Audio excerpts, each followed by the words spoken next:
44. At 7:52 p.m., a rotating severe thunderstorm was located 1 kilometer north of Calgary, moving north at 35 kilometers per hour. This dangerous storm is likely producing very large hail, and may produce a tornado over the next 30 minutes. Communities in the path include Airdrie and Balzac.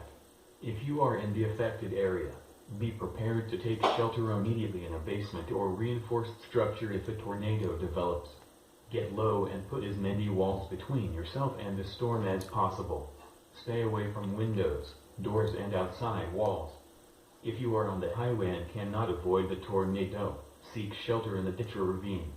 For details visit www.emergencyalert.alberta.ca or stay tuned to local media.